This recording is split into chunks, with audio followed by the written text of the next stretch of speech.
Hey there, my 5 faithful listeners and anyone who randomly stumbled upon this episode. My name is Lydia, and this is the Lydia Todd Pod. It's probably not a good idea to start a podcast because your last name rhymes with pod. But I'm here anyways. From spontaneous trips to special guests to deep spiritual conversations and everything in between, expect inspiration, stories, and plenty of laughter. Grab a glass of milk, settle in, and let's dive into the episode. Hey guys, welcome back. I'm super excited to get into today's topic with you guys. We are talking about how to move to London. And, well, what gives me the authority to talk on this subject? I would say the fact that I did move to London this past year in September. Myself and my friend Kaylee Wadlington, who was a guest on the Deep Discussions episode, she and I moved here in September and have been living in London for about 6 months now. I must have done something right because I ended up here, and that was my goal. And so I just wanted to share with you guys the process of how I decided and then achieved moving to London. And this is specifically about London, but I think that this episode will be able to help you if you're moving anywhere across the world, especially if you're a US citizen. I am an expat now, and I would love to make someone else's life easier when they go through this process. Whenever I moved, I made a checklist of all of the things that I did in the process of planning this move. And so step one was to dream.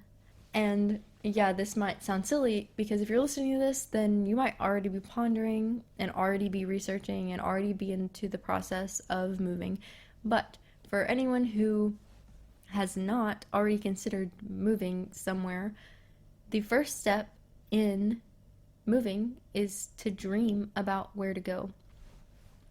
I would not be in London if it weren't for the fact that I had an assignment where it forced me to dream about possibilities that were not reality at the moment, and me realizing that those are things that I wanted, those are things that I was passionate about. So if you have never sat down and written out your wildest dreams, it would be beneficial to sit down and say, if I had unlimited money, I had unlimited time, unlimited resources, what would I be doing right now? And then ask yourself, is it actually possible? That's what led me to London. The second step is to research. You have got to decide all the answers to all of the big questions. Who, what, when, where, why, which, how. All of that stuff is going to be in research. It helped me see that this was more of a reality once I was able to sit down and say, okay, who is it? It's going to be me. I won't be alone. I have a friend to go with. What am I going to be doing when I get there? When am I planning on moving? Where exactly do I want to live? How long do I want to be there? Why do I want to make this move? Like, is there a justifiable reason that I want to uproot my whole life? So once you answer all of these questions, you've done quite a bit of research. The third step is something that maybe you have already done, but it is an important next step, and it is to inform family and friends. You would probably start with your closest family members, your very closest friends, but if you don't do this step, I don't foresee you actually making the move. This is when you make it concrete. When you say, this is reality.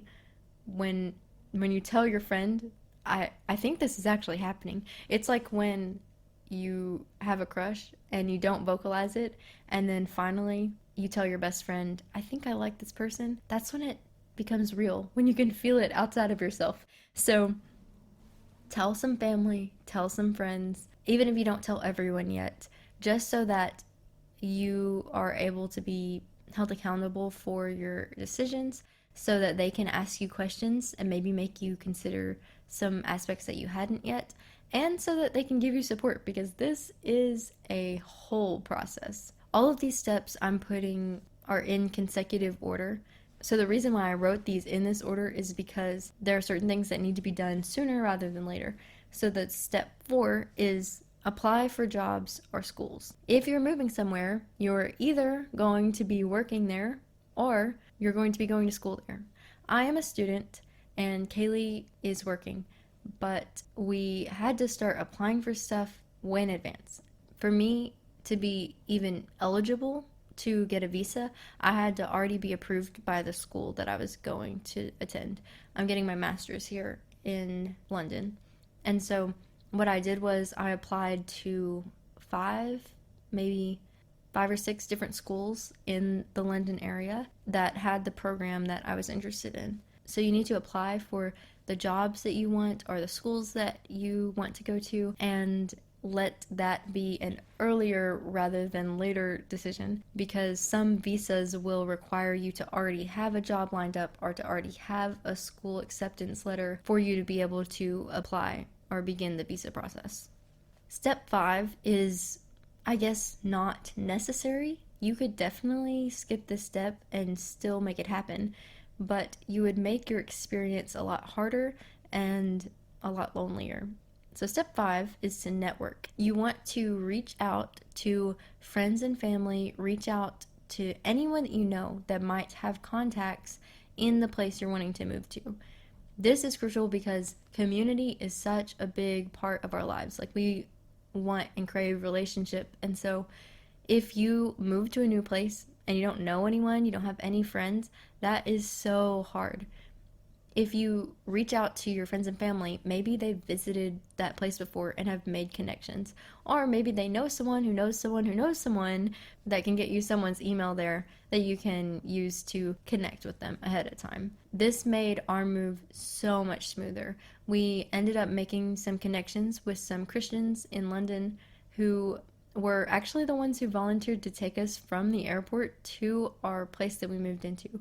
If this hadn't happened, we would be carrying so many suitcases on the tube in London, and that would have, I don't know, that might have been the breaking point. Honestly, it was so much to travel with a bunch of bags for more than 8 hours, and to finally get here and then have to travel more than an hour or so away from the airport to get to the place that we were staying. That process was made so much easier just because of these friends that we made ahead of time. Even if you can't make friends, you can still network by making relationships with people who you might be working with or going to school with. Usually there are Facebook groups. So for instance, in London, there are travel groups for people who visit London. There's, I think, a group called Ladies in London, Women in London.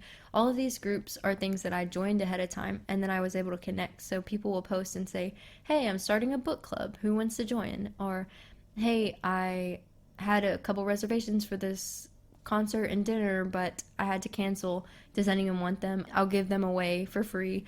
Or I have one extra seat to go to the beach this weekend. Does anyone want to join? And that's how you're going to make friends, and you can see what's going on in the city that locals are doing. Would highly recommend networking through social media groups and through friends and family. The step for applying for jobs and networking are both crucial and important, and they should go earlier on in the process because of how long it takes to do those steps. But that doesn't make them the most important steps. So some of the later steps that we're going to get to are things that are make or breaks for you moving. And this next step is one of those. Step number 6 is finance. How are you going to pay for this? This will be different for different people. If you have just graduated university, you're not going to be able to afford to just move across the world unless you have a plan to continue your education and you're using loans or you're using savings, or if you already have a job and you are able to save up before you move and you don't plan to move for another year or two, then that's a different story. If you, on the other hand, are moving to get a job somewhere, then securing that job ahead of time before you move so that you are financially stable when you arrive is an important factor to help you decide, when am I going to move and how soon am I going to be able to make this happen. If you're not able to afford to live where you're going to live, then that's when you need to start reevaluating, am I going to work my way up in the job that I have so that I can make more money to afford it? Am I going to go back to school, change occupations? How important is this move to me? And that is definitely a step that you should make towards the beginning, because if you don't, then when you find out later on that you can't afford it, you've wasted a lot of time going through a lot of procedures that were a waste of time. Step number 7 is for all my planners out there. Next step is to make a timeline. If you sit down and you know when you're trying to move, you know when the college applications are due, you know when the term starts, you know when your job starts, anything like that, then you're able to decide, when should I move? How soon does this need to happen? And making your timeline is going to help you when you structure all the rest of your decisions, because it's a major difference if I'm moving in a year versus 6 months as to when I need to apply for my visa, how much I need to save out of every paycheck ahead of time, etc., etc. Make a timeline, figure out when certain things need to happen by. And I would also suggest, when you make a timeline, to put your deadlines earlier than the legitimate actual deadline. If you know that your college application is due on October 10th, then put on your timeline that it's due October 1st. So that way, if you are like, oh no, I got carried away, I lost track of time, and you rush to get it by the deadline, and you finish it at 2 a.m. on October 2nd, then you're still good. You are still completely fine. That is how I tend to set all of my deadlines in my personal life too, because whenever you set deadlines ahead of when the actual deadlines are, you might be late a lot, but you're never actually late. Pro tips. Step number 8 is the step that I've seen on the most travel websites of, like, how do you actually do it? How do you take the step to move across the world or to another country or even to another city or a neighboring town? And the step is buy the plane ticket. Until you do something to financially invest in your decision, you can always back out. And once you've financially invested, you're going to do everything in your power to make sure that your investments weren't useless. And so when the going gets tough, you're still going to want to make this move happen. Also, when you buy the plane ticket early, it can be cheaper. Usually about 6 months before your ideal date of flying is going to be the cheapest time to buy your tickets. It varies and fluctuates based on the airline and the day of the week that you book and all of that stuff. And we'll have a later episode on how to book cheap flights. But booking your flight in advance is going to help you save some money and make a commitment. We bought our plane tickets in May, I think. We bought it around 4 or 5 months before we left. And once the plane tickets were bought, it was like $350, I think, for us each to fly from Tennessee to London. That was pretty affordable. Step number 9, the bane of the previous 3 months to when I moved, was visa stuff. Visa is terrible. It's the worst thing imaginable besides like taxes and the ACT and TCAP for all you Tennessee public school students out there. It's pretty bad, pretty terrible. I've only applied for one visa in my life, but I don't look forward to my next one. I really do not look forward to ever applying for a visa again. It is a long process. It's stressful. You have to make sure you have all the right paperwork, and you're so scared because the decision of your move is in someone else's hands. They have the power to tell you, no, you're not allowed to come, or yes, you are. That is something I will save for a different episode.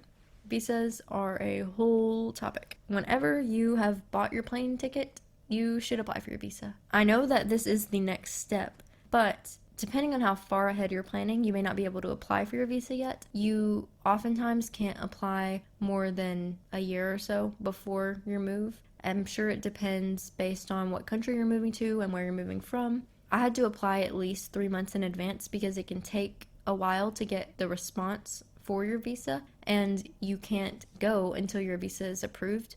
And you also have to send your passport off in the visa process. So if you're going to be traveling out of the country before your move anytime soon, or you'll need your passport before then consider scheduling your visa appointment when you know you can go without your passport for a few weeks, or getting the visa application expedited so that you can get your passport back sooner.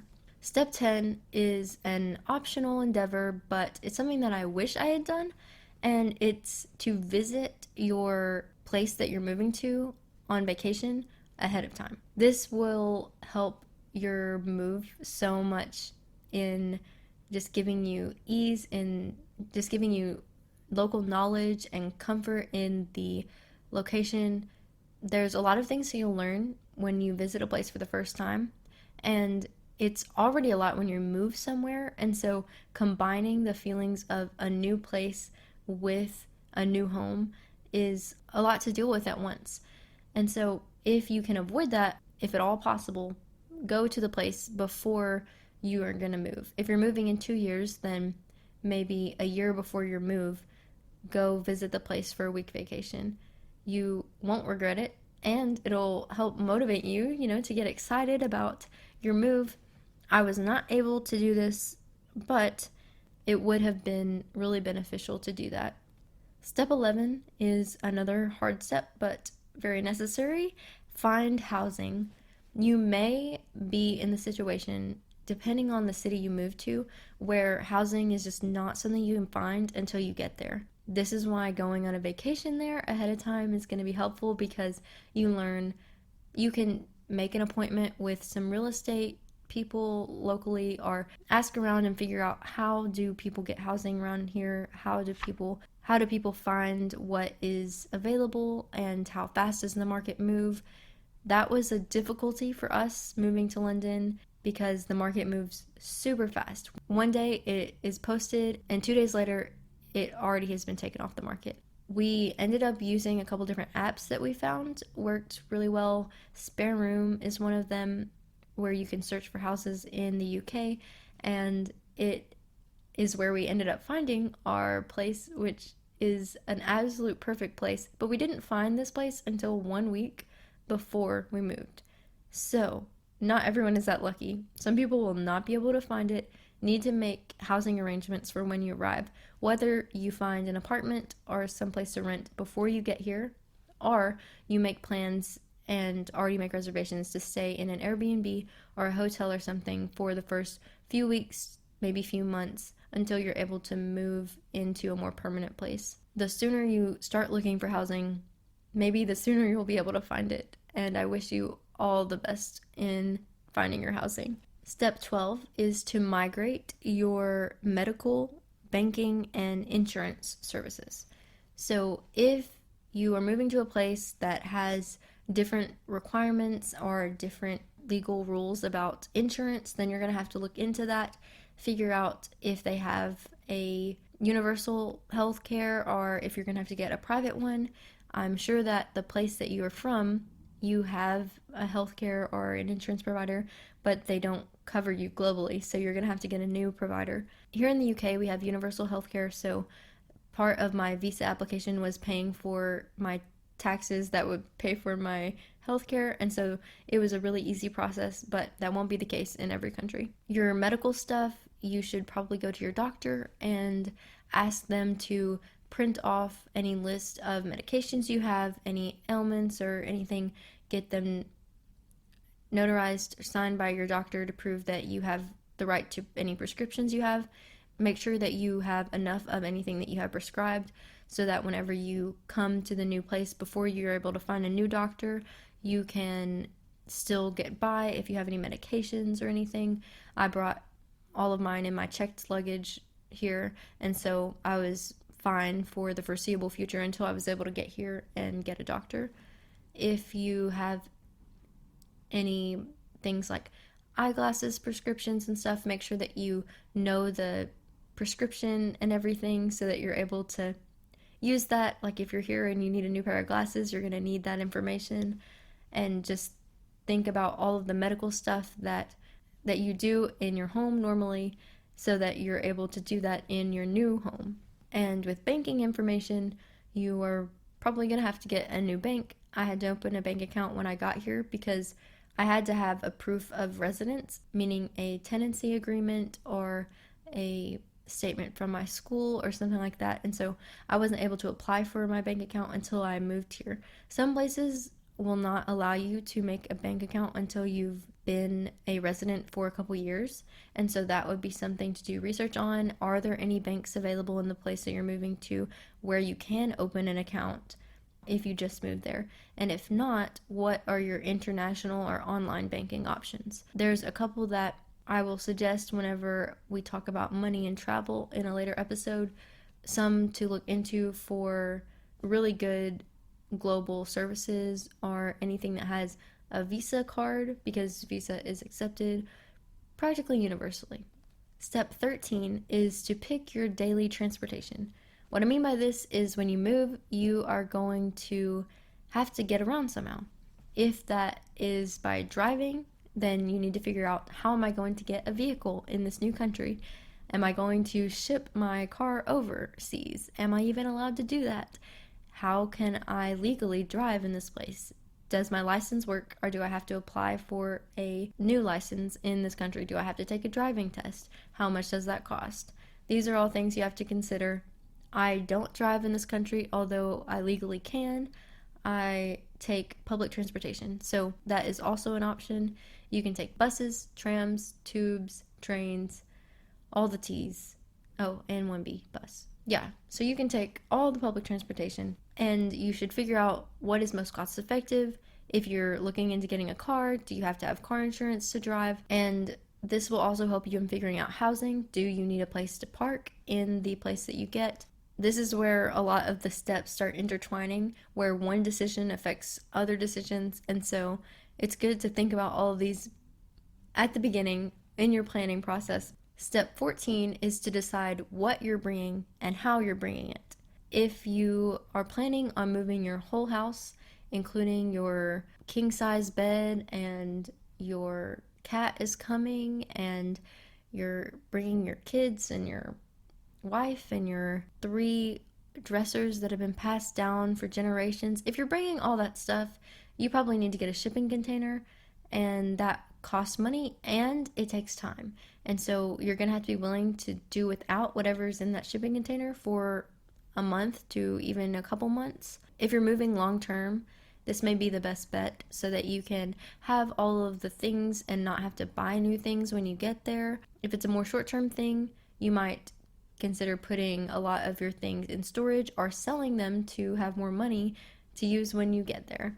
You should also consider how much baggage you're allowed to bring on the plane, and if you have any special needs that require a lot of liquids or something that isn't allowed to be flown on planes, then you might need to reconsider how you're sending things over. You also might have an opportunity to send things over with friends if anyone's going to come visit you in the beginning of when you're there, or if any friends are happening to take a vacation to the same place before you get there and can leave it with someone you trust, or in a storage unit there until you get there.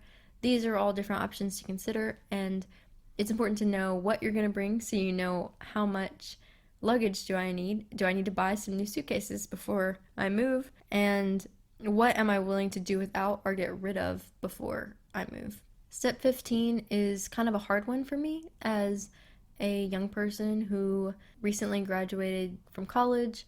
I am new to the whole process of taxes, but the next step is know about taxes. You are moving to a new country, so you're probably going to have to figure out a whole new tax system, and it is probably going to be the best if you just pay someone to do your taxes. If you're moving temporarily and you have dual citizenship and you're considering keeping or going back to your original country, you may end up having to pay taxes in both countries. Some countries have agreements where if you pay taxes in one country, then you are exempt from taxes in the other country.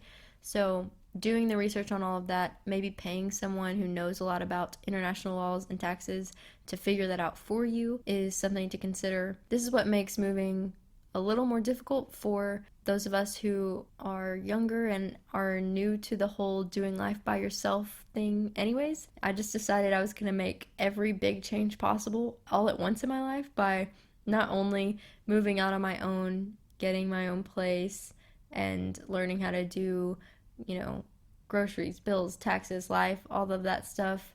Also, do it in a new country, in a foreign place with people you don't know. That is something that's going to make it harder. So if you are a college student considering moving after you graduate, then know that the sooner the better for researching how life is in the place that you're moving to. The more familiar you can get with it, the less culture shock you're going to go through when you have to deal with all of the hard stuff like bills and taxes. Step number 16 is join some expat groups and online forums and support groups.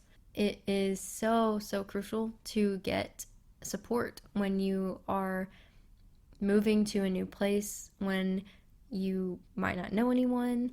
And earlier I had said to network, but specifically joining expat groups for people who are from your country that have moved to the same new country is going to be helpful, because they're going to post about the same struggles and they're going to have the answers to the specific problems that you have.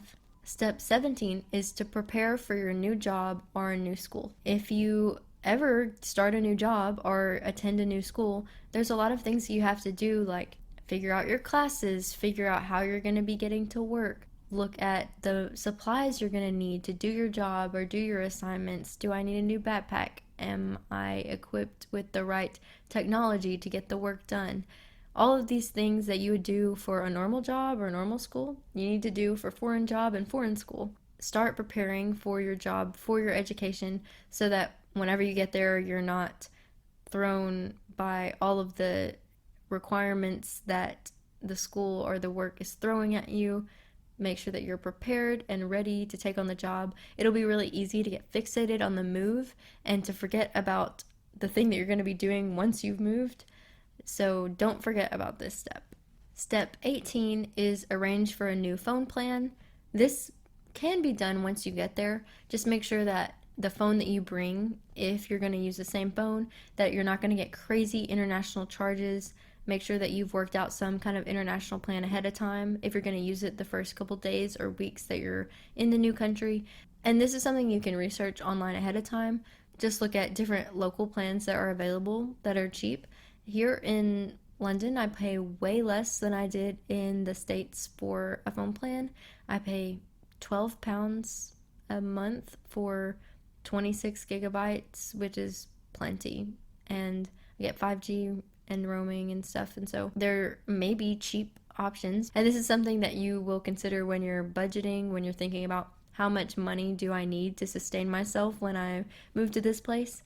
But hopefully, I'm hoping the best for you, that when you move to your new place, it is a cheaper, more affordable place. Step 19, we are getting really close to the move. You need to start quitting and canceling all your local commitments, your jobs, and your subscriptions. This is probably the part where everything is going to start to feel really real. You are going to cancel, if you're a US citizen, cancel your Hulu. You can't use it in other countries. You're going to have to cancel your local trash pickup. You're going to have to put in your 2-week notice, cancel your gym subscription. Do all of those steps that are going to make it really real, but you shouldn't do this too far in advance because you're still going to use them until you leave. Set all of that up. Make sure you have a list of all the things that you use and that need to be rearranged or canceled, so that whenever you move, you don't look back and say, whoa, why am I being charged this fee? Oh, I forgot to cancel my so-and-so subscription. Make sure that you cancel your local commitments. If you are normally the baseball little league coach, you gotta get someone else to take that position. You need to tell them, hey, I'm moving, I need someone else to step up into this position. You might have to resign from a volunteer office of a PTA role at your local school. Whatever the commitments are that you have, make sure that you set up and arrange for your absence to not be a detriment to everyone else. They will much appreciate that. Step 20 is to say your goodbyes. Do not leave and then 20 weeks later you think, did I tell so-and-so that I was moving? This is not the way to do it. You will lose friendships, you will mess up relationships, you will have people who don't know how to contact you and want to talk to you, want to keep a relationship going, but can't because you've moved, you've changed phone numbers, and they don't have your email or anything else, and they don't use social media. You'll have someone like that in your life, and you're going to regret it. So make sure you say all your goodbyes, post on social media that you're moving, tell everyone in your local church, tell everyone at the school, tell all your friends, and let them make plans for closure, for goodbyes, for see you laters. Tell everyone that I'm going to have a dinner party and you're all invited, or give them an opportunity to express to you what they feel and how they appreciate you, so that 1, you feel that you have support from home before you leave, and 2, you don't leave your friends hanging whenever you just up and disappear. And once you have said your goodbyes, step 21, the last step, is to move. Once you've done all of those things and all of the things encapsulated in those things, you will be ready to move across the world. There's a lot more when it comes to the planning and the research and finance, but if you include all of these steps, you're going to be a lot closer to a happier move and to living out your dream. And so I wish you the best of luck in your move to another country. This is the step-by-step process of how I moved to London, and I would love to hear about the places that you guys are considering moving and any difficulties that you've faced, maybe some specific steps that you would have included because of the specific place that you're moving to and how things work differently there.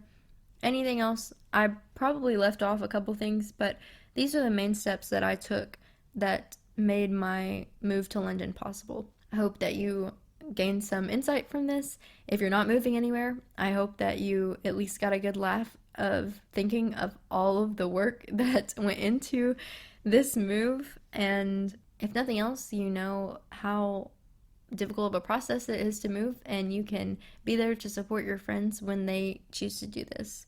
I will catch you guys next Wednesday. I would say that now is a great time to move on to the next episode. As we wrap up this episode of the Lydia Todd Pod, I want to express my heartfelt gratitude for you spending time with me. This really challenges my belief that I only have 5 consistent listeners. If you have any thoughts, topics, or questions you'd like me to explore further on future episodes, please reach out on one of my socials. I hope that our conversations have brought you inspiration and joy. If you have friends or family who might be interested in our conversations, don't hesitate to share the podcast with them.